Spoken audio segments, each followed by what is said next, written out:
since phone psychics don't gaze into crystal balls, I have to do this myself. I see an ocean voyage. I see sea chanties. I see Tom Conlon. Welcome to Poet, Tom. Thank you, let's Robert. see. Tom is, at the present, writing 27 years old. He picked up the guitar at 13. You know, 14 years is an awfully long time to hold a guitar. You develop certain muscles that other people don't have, and I'm quite used to it now. That's, well, it's beat Stillman's gym, I suppose. Began writing songs at 13. That's a coincidence. Well, actually, I had been writing poetry quite appropriately before that, and music found its voice through poetry and music. And your influences were? Well, I grew up in a pretty musical home. My grandparents and parents and aunts and uncles were jazz musicians and classical musicians of either professional or casual sort. So that music was constantly around. Kazoos, slide whistles. Oh, all that stuff, sure. The good stuff. Yeah. Let's see. Let's see. A couple of years ago, you began playing at open mics, and let's see. You've been at coffee houses and churches and all sorts of venues. Let's see. You've done a few opening acts, a few featuring acts, and you live in Brewster now. Yes, I do. Where you wake up every morning to the crowing of the Brewster. I don't think there are any Brewsters left in Brewster these days.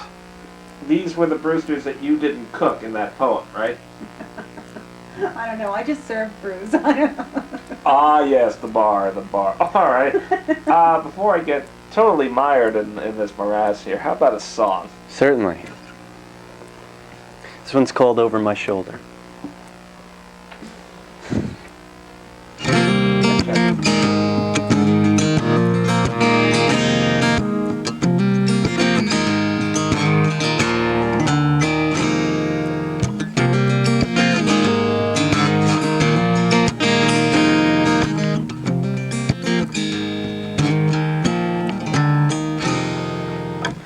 Turn on the headlights, I check the time.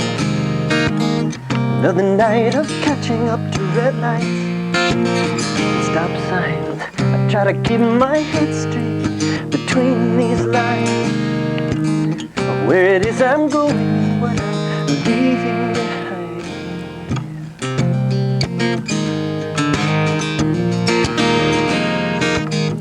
Out on this highway I play this game, but I'm changing lanes again. Whether late or early seems it's all the same. I'm just trying to get ahead.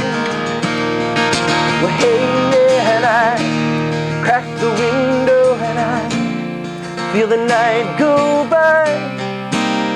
I feel I'm getting older.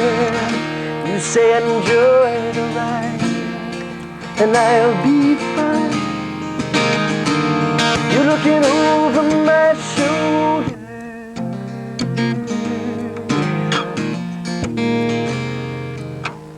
I'm calculating just how far. I look for speed traps in unmarked cars. I check the mirror and I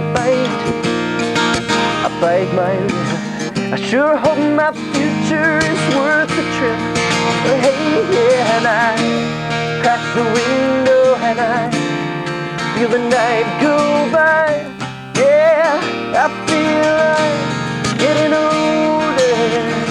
You say enjoy the ride, and I'll be fine. You're looking over my shoulder.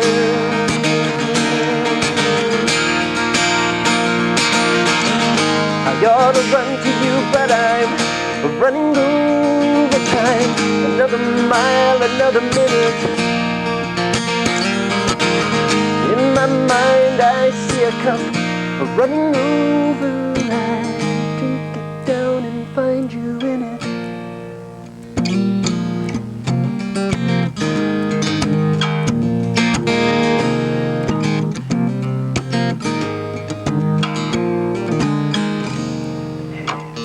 Once I was angry, I learned to let go.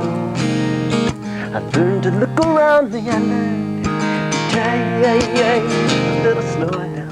Though I may trouble to sing my song, well, I hear the music as I go along. Yeah, and I crack the window and I feel the night go by. Yeah, I feel like getting older. You say enjoy the ride, and I'll be fine, fine. You're looking over my shoulder, and I crack the window and I feel the night go by. Yeah, I feel I'm getting older. You say enjoy the ride, and I'll be fine. You're looking over my shoulder.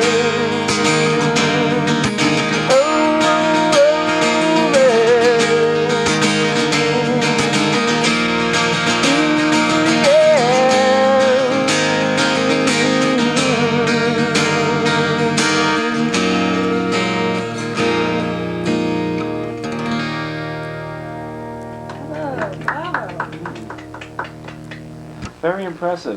Thank you. Did you, tell me, Don, did you ever break a string during a performance? I have. You know, it's one of those things you dread, but, Yeah. What do you do? well, Call it a banjo start and play on dancing. five? Actually, it helps to be armed with either another guitar or extra strings. Uh-huh. And it seems to have happened to me all in either graceful points of the show where I could change without too much of a problem. Right. Or you get a couple of trained silkworms to spin it for you, right? Yes, While you're- yes. while you're I doing- haven't reached the artistic level and income to buy myself silkworms yet, but soon, right. hopefully. I used to play guitar myself in the performances. I had a cowboy guitar, a Hoot Gibson. Hey, Hoot Gibson. Yeah, Hoot Gibson guitar, and the string broke. One of the strings broke, and my chaps fell down. It was. Oh, That's why I yeah, decided yeah. to stick to poetry. When did you really start featuring? Probably within the last couple of years. Shortly after I began doing open mics, those same places would begin to ask me to come back and feature small spots. What kind of venue do you prefer for your kind of music? Well, I guess I enjoy different venues for different reasons, and nice cozy cafes or even churches Well, you do tend to your be very Gene Simmons personal. impression, I think. Exactly, exactly. You know, and stage dive and stuff like that. Okay. But then there are larger venues. I'll play with a band, and that's a lot of fun too. And you can really get a higher energy level and that sort of thing. Okay, speaking of higher energy levels, how Yes. about another song? Sure. I guess it would have to be a higher energy song All right. to accomplish that. I don't know if I can do that, but I'll try. Oh, we have faith in you. No. Absolutely. Well, this song has an interesting story to it. It's called Angels in My Mailbox, and it was written the night that I came home to find that a friend had left me an entire song on my answering machine. A short subject? Or?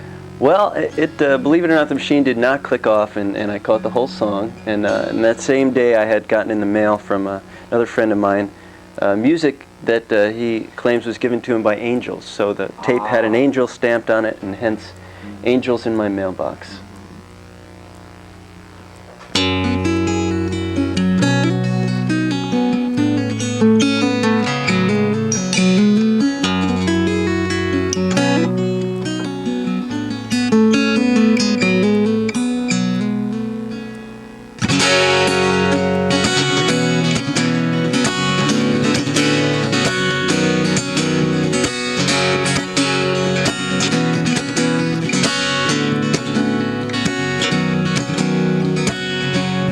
Could not sleep tonight,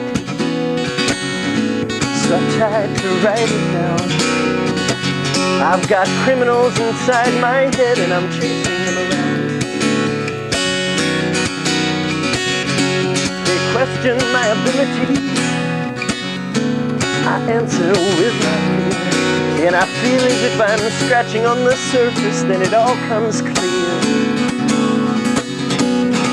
And these days, you silently remind me that in your arms I have a home. With you I'll never be alone. These days when I need a song to guide me, I got angels in my mailbox and music on my telephone. On my telephone. You give me my connections, and so I find my way around this foreign country where I could never stay, never stay. Yeah. I fix the mic, I take a breath, my fingers start to play. Yeah. Rekindling this flame to sing my song and never fade away, fade away. And these days you silently remind me that in your arms I have a home. With you I'll never be alone. These days when I need a song to guide me, I got angels in my mailbox, music on my telephone. On my telephone. Now I hear Jesus in the market for a new place, and they say that he don't settle down just anywhere. Oh, won't you put your circle round my heart and say, build a castle there. Build your castle there. I'm tired of friendly salesmen, I'm tired of plans that fail. There were a million smiling faces the day they heard my land was up for sale. Yeah. Somehow they got my number, somehow they knew my name. And at first I thought some were a godsend, but in the end they're all the same. And I hear Jesus in the market for a new place, and they say that he don't settle down just anywhere. Oh, won't you put your circle round my heart and say, build a castle there. Build your castle there, yeah. And these days you silently remind me that in your arms I have a home. With you I'll never be alone. These days when I need a song to guide me, I got angels in my mailbox, music on my telephone. And these days, yeah, you silently, silently, silently. These days when I need a song to guide me, I got angels in my mailbox, music on my telephone. On my telephone. On my telephone, my telephone, my telephone, my telephone, yeah, yeah.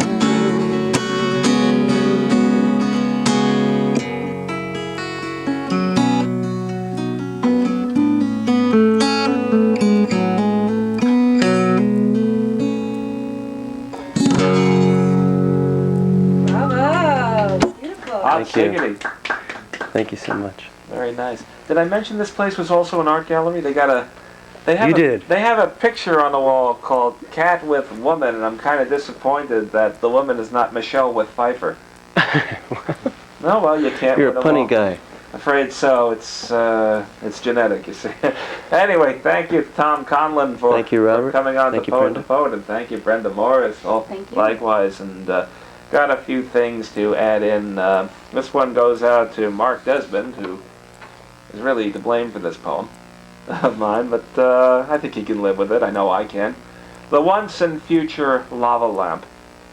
If you perchance come across a lava lamp in an antique store and are about to succumb to a sudden urge to squander your car fare for the next 6 years just to take it home, well, just make sure that the goop in that lamp is the original lava. Sometimes an unscrupulous dealer will replace the real stuff with a third-generation space-age polymer development, and a lamp so adulterated is like a rolled-back odometer on a junk jalopy, or the speeches of a two-time loser recycled for his third attempt of jumping from the Senate to the White House. Yeah. You got to be careful in those stores, I tell you. To keep things moving, I want to slip in a few by my friend Haiku Stu. You remember him? He writes haiku. These are part of the Haiku Plains Drifter series. Let's see. Queen for a Day of Infamy. Marie Antoinette, as a vegetarian, says, let him eat steak. Urban cowboy, oh boy, oh boy. Rustlers stampede herd through strawberry fields, sagebrush. Central Park Western. Rattle riddle. Why do rattlesnakes rattle? They don't know the words, and they don't want to. Finally, the Carpenters. Not the group, but the regular ones. Beware carpenters who bite their nails and insist that termite makes right. The nice thing about being a square peg in a round hole is that no matter how they try, they will never corner me. That was not a haiku, but that was one of mine. So again, Brenda and Tom, thanks for coming on Poet the Poet. Thanks for Sam Checkwas and Seaburn Books for letting us in here. And we'll be back at some point, so until we do, keep scribbling, please, and we'll be seeing you.